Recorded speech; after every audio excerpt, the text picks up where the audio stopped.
close my eyes and I can see the world that's waiting up for me, that I call my own. They can say it all sounds crazy. Run away to a world that we design. 'Cause every night I lie in bed, the brightest colors fill my head. A million dreams is all it's gonna take.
Perlu saya informasikan peserta sinode ini dari stasi Santo Fransiskus Assisi, Pelabuhan Ratu sebanyak 29 orang, stasi Cikaso Ciumas sebanyak 9 orang, dan stasi Cikembar sebanyak 9 orang. Jadi jumlah keseluruhan peserta sinode ini ada 47 orang. Bapak, para suster, para pater, para romo sekalian, selamat pagi semuanya. Pertama-tama saya ucapkan banyak terima kasih kepada ibu bapak sekalian yang telah meluangkan waktu pada pagi hari ini untuk mengikuti acara Sinode Uskup untuk stasi-stasi di bagian selatan Paroki Santo Yosef Sukabumi. Ada stasi Cikembar, stasi Pelabuhan Ratu, kemudian stasi Ciumas dan Cikaso. Terima kasih untuk ibu bapak sekalian yang sudah hadir. Di dalam kesempatan ini mungkin masih ada yang ingat saya. Sekarang tahun 2022 ya, berarti sekitar 10 tahun lalu saya juga pernah sedikit datang ke Bapak di Bandung sekitar 10 tahun lalu. Jadi mungkin masih ada yang ingat. Jadi sudah berapa yang ingat? Oh, ini yang tugas di Sukabumi kembali katanya. Pikirannya saya orang lain. Saya dulu yang tugas di Sukabumi. Jadi selamat pagi semuanya. Sebelum nanti dijelaskan tentang apa itu tujuan sinode dan sebagainya, mungkin saya memberi sedikit gambaran ya mengapa kita berkumpul di sini. Jadi sebetulnya pada tahun 2020 itu sebetulnya akan diadakan sinode para uskup. Nah, kalau sinode para uskup itu perwakilan uskup di seluruh dunia, mereka berkumpul di Vatikan, sinode kumpul bersama, berbicara dan sebagainya. Tapi kemudian ada pandemi. Lalu karena ada pandemi itu justru Bapak Paus Fransiskus menemukan suatu inspirasi baru. Ada situasi yang tidak bagus itu membuat malah ada ide baru bagaimana membuat sinode para uskup itu menjadi suatu momen yang lebih kuat untuk mengangkat apa itu gereja dan sebagainya. Maka kemudian Bapak Paus yang tadinya sinode para uskup itu hanya perwakilan uskup. Nah, Bapak Paus itu memperluas tidak hanya waktu, tetapi juga jangkauan orang-orangnya. Kalau biasanya itu hanya beberapa hari, nah Bapak Paus itu berpikir bahwa para uskup ini harus sungguh-sungguh membawa suatu pemahaman tentang gereja yang sungguh baru dari bawah, istilahnya dari umat. Maka tadi saya katakan yang diperluas gitu ya. Maka Bapak Paus menginginkan sinode itu bisa menjangkau semua sebelum sampai di sana. Jadi menjangkau semua, maka waktunya dibuat lebih lama. Dibuka tahun 2021, nanti penyelenggaraan di sana itu tahun 2023. Oktober 2023 tahun depan itu Bapak Uskup perwakilan seluruh dunia akan berkumpul di sana. Nah, maka ada tahap-tahap sebelum mereka berkumpul yang mereka bawa itu adalah hasil dari kita semua, melibatkan kita semua. Tidak hanya katakanlah para gembala, tetapi sungguh mau mencari katakanlah apa yang sungguh hidup di umat. Maka tadi diperluas, diadakanlah atau dilibatkanlah seluruh umat di seluruh dunia, tidak hanya kita, jadi di seluruh dunia. Dalam nama Bapa dan Putra dan Roh Kudus. Amin. Kami berdiri di hadapan-Mu ya Roh Kudus. Pada saat ini kami jangan yang atas kami tunggu dan bagaimana kami harus diri jalan-jalan. Kami lemah dan berdosa. Jangan biarkan kami berhubung kata orang. Jangan biarkan kebodohan menuntun kami di jalan yang salah. Jangan pula keberpihakan menghalangi tindakan-tindakan kami. Kiranya kami menemukan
kemuliaan-Mu, untuk merasakan kekuatan dan kemuliaan-Mu.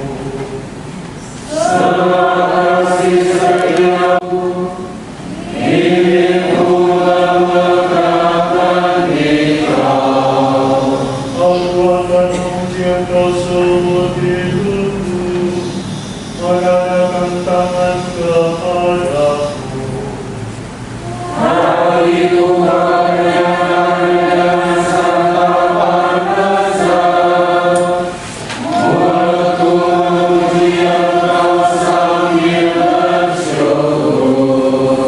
Di tempat dudukku aku memuji Engkau, aku merenungkan Engkau sepanjang malam.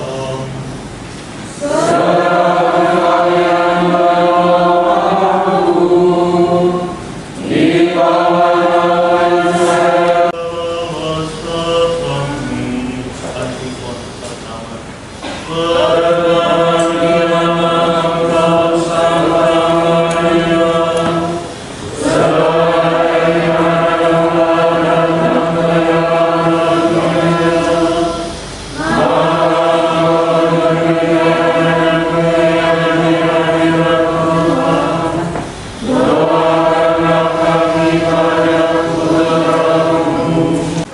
Maka pada saat ini Tuhan, ini kami anak-anak-Mu, kami mau membuka diri kepadamu.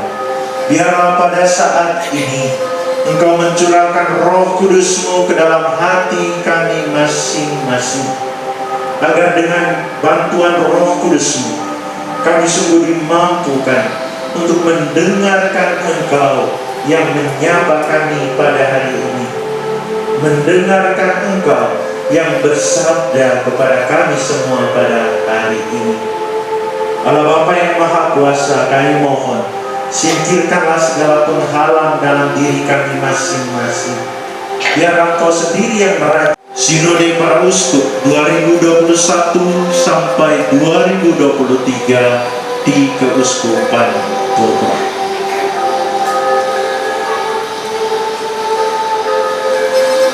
Realitas zaman ini. Dewasa ini umat manusia berada dalam periode baru sejarahnya, yakni masa perubahan-perubahan yang mendalam dan pesat, yang berpengaruh secara positif dan negatif.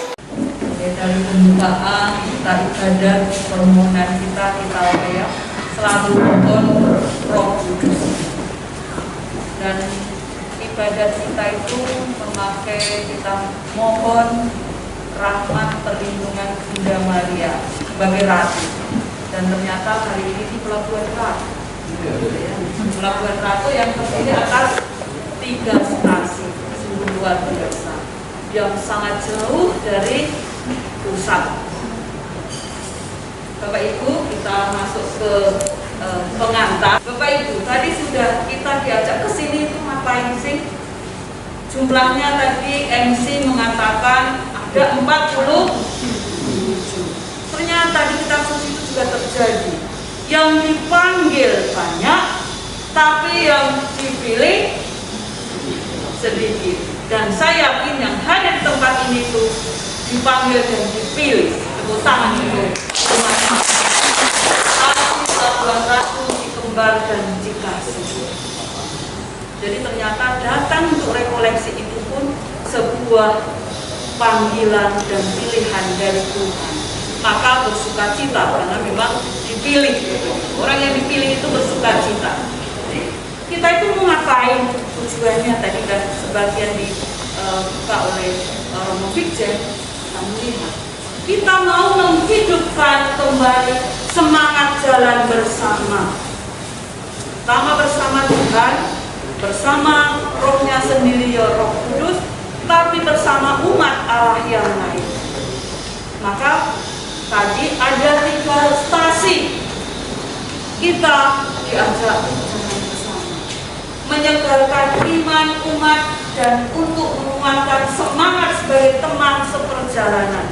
Saya yakin ketiga stasi ini mengalami setidaknya itu tantangannya itu hampir sama. Ya, artinya lingkungannya sedikit yang satu sebagai umat Katolik begitu ya. Tapi kita dikumpulkan di sini mau disegarkan kembali semangat. Ada stasi sana, ada stasi sini, sekarang digabung. Walaupun masing-masing berdiri sendiri, tapi kita berjalan bersama mewartakan kasih Tuhan di tempat masing-masing. Itu kita diingatkan kembali dan disegarkan. Jadi Tuhan katakan kamu tidak sendiri, itu benar. Hari inilah kita diajak kembali semangat yang kemarin itu jauh nggak pernah didatangi lagi pastor paroki, dan sekarang khusus pastor paroki juga hadir. Rekoleksi ini juga mengingatkan bahwa karya penyelamatan Tuhan bekerja dalam himpunan keluarga umat Allah, bukan sendiri-sendiri.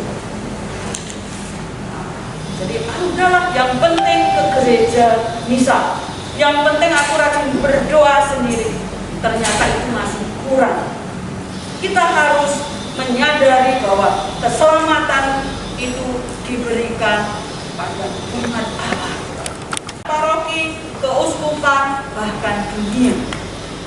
Dan luar biasa, dari umat yang jauh di selatan ini pun diundang untuk ikut sinode para uskup yang tadi ke Roma.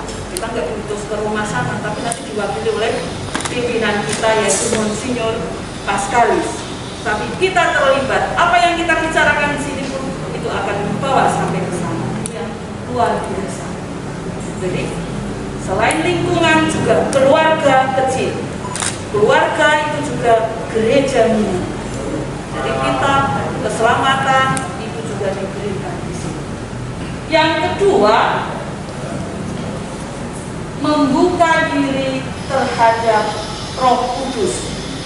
Jadi rekoleksi ini juga menjadi saat yang istimewa bagi diri masing-masing pribadi untuk siap dibimbing, siap mendengarkan siapa dia, mendengarkan Roh Kudus, melepaskan pikiran-pikiran ya, hal-hal yang ada di otak kita ini, kesibukan yang selama ini dalam 1 tahun, 1 bulan, bahkan tadi kita coba datang ke sini untuk membuka diri, hening mendengarkan Tuhan berkehendak apa sih terhadap saya yang ada di stasi ini masing-masing, stasi Pelabuhan Ratu, Cikembar, Cikasut, Emas.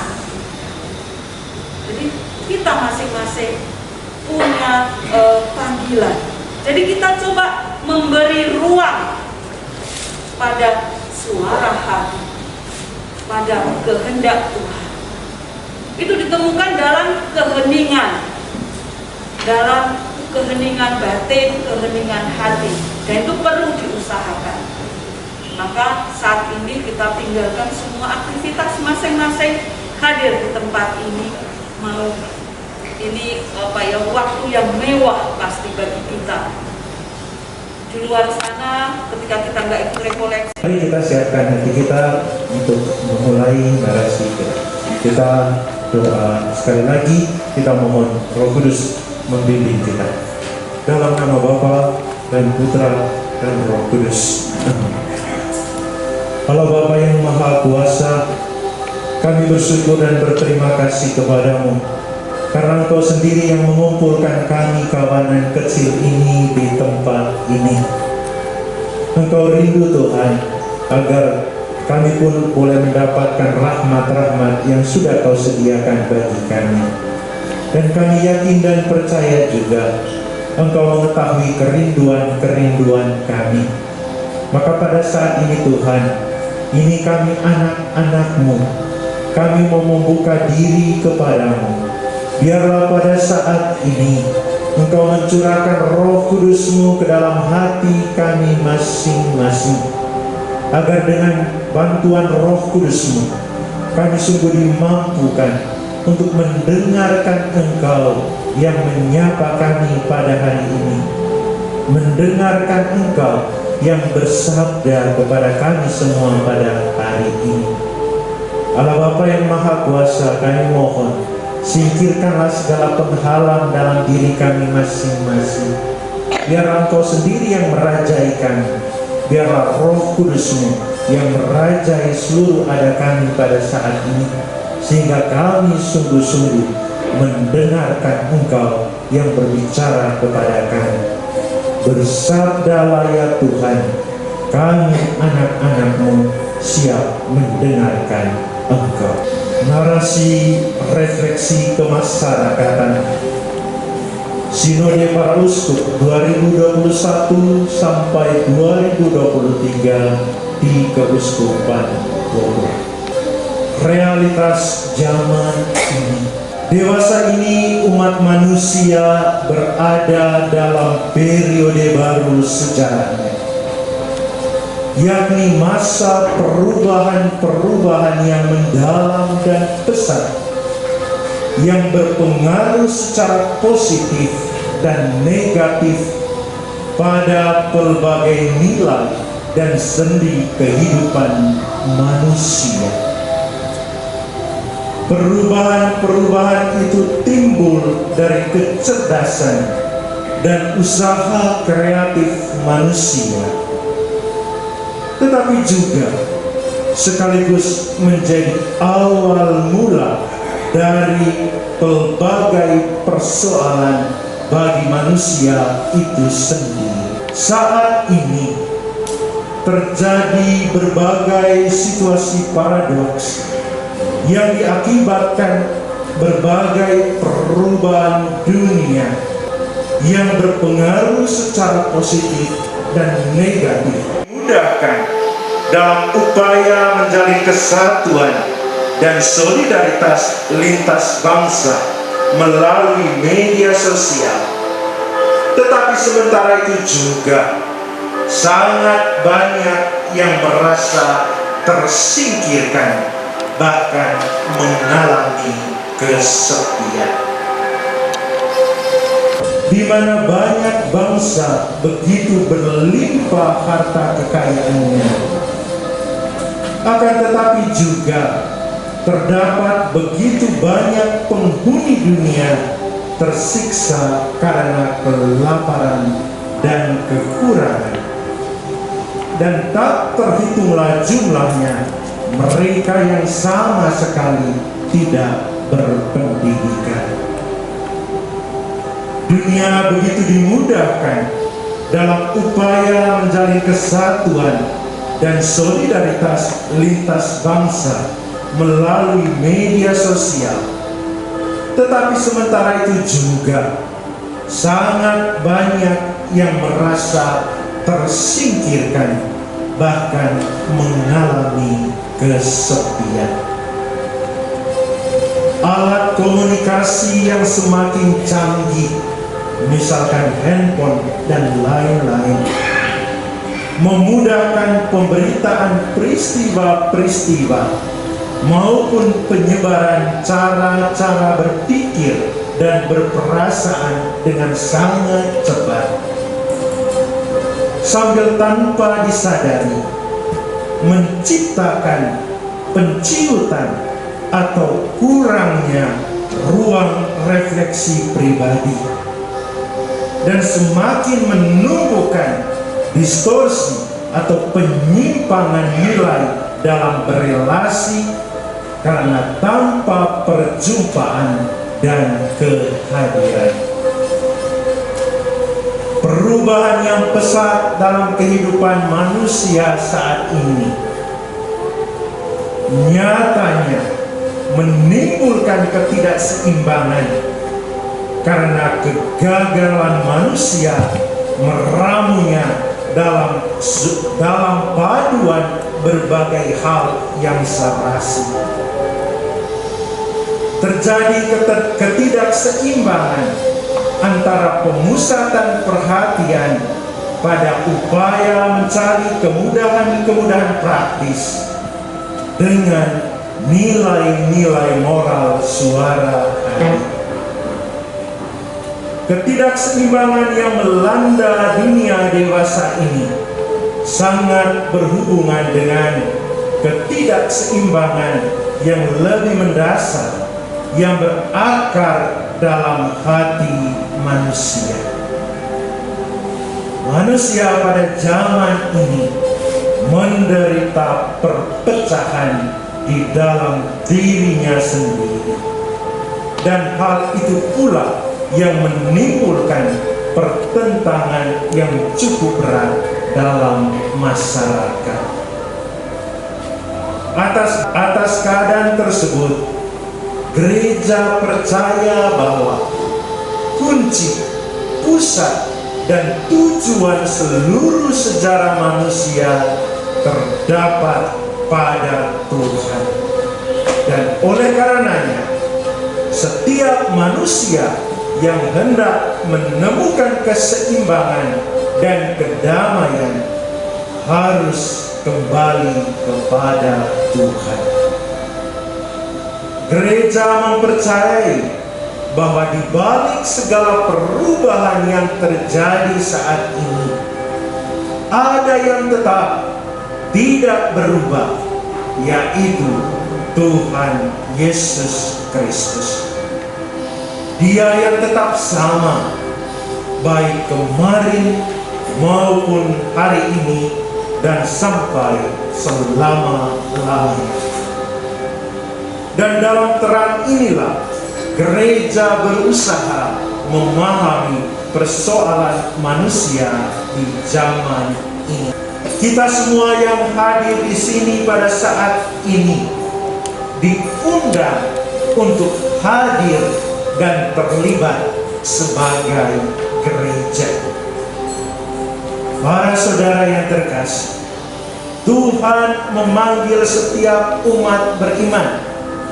Tuhan memanggil kita semua yang hadir di sini untuk hadir dan terlibat dalam sejarah hidup manusia.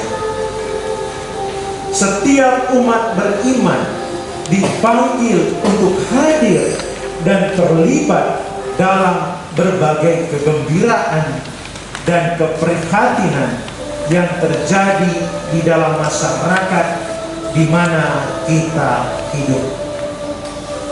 Kita dipanggil untuk berperan nyata dalam mewujudkan tatanan dunia secara bersama-sama, bukan sendiri-sendiri. Kebersamaan adalah panggilan manusia. Kebersamaan adalah panggilan kita dalam rencana Allah. Allah menghendaki agar kita semua menjadi satu keluarga dan saling melengkapi dalam sikap persaudaraan. Dalam surat Rasul Paulus kepada jemaat di Galatia bab 3 ayat 23, Tuhan menyapa kita semua. Dalam hal ini tidak ada orang Yahudi atau orang Yunani, tidak ada hamba atau orang merdeka, tidak ada laki-laki atau perempuan, karena kamu semua adalah satu di dalam Kristus Yesus. Umat Kristiani atau kita semua adalah satu, dan iman harus bersifat gerejani. Iman diakui dari dalam tubuh Kristus sebagai persekutuan nyata umat beriman. Saudara-saudari yang terkasih di dalam Kristus, sebagai komunio, kesatuan umat Allah, kita dipanggil untuk mewujudkan komitmen kita terhadap persoalan masyarakat di mana kita tinggal.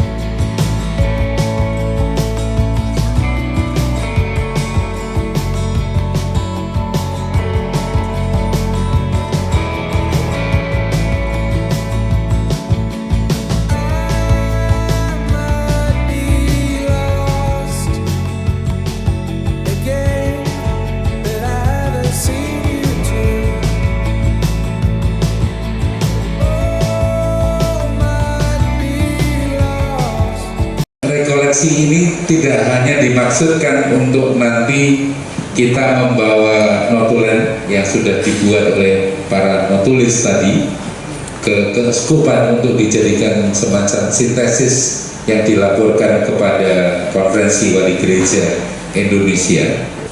Rekoleksi ini juga dimaksudkan supaya ada sesuatu yang dibawa pulang oleh kita sekalian yang hadir di dalam kesempatan yang sangat bersejarah ini. Saya katakan bersejarah karena belum tentu 10 atau 20 tahun lagi ada rekoleksi para uskup sedunia seperti hari ini yang melibatkan kita semua.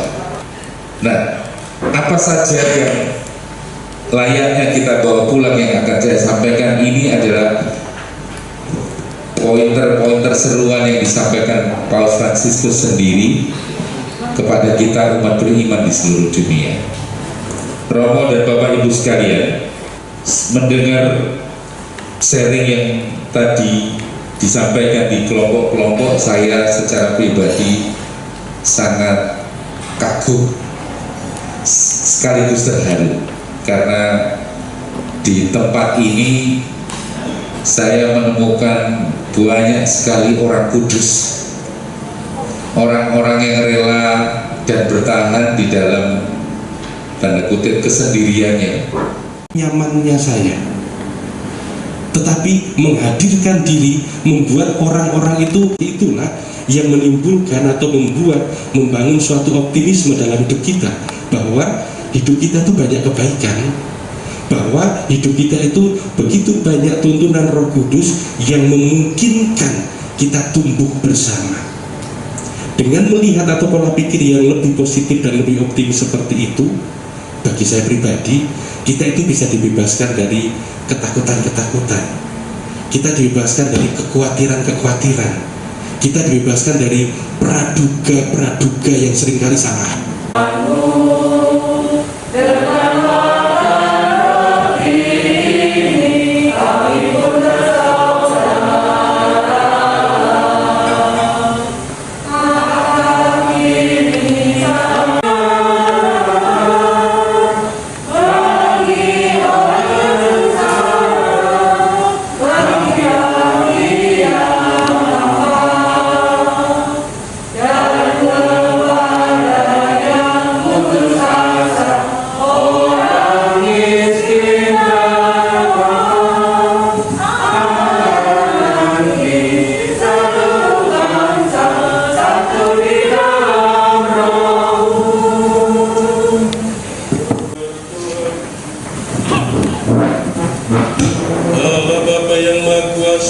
Tenaga baru telah kami terima berkat santapan suci anugerah-Mu.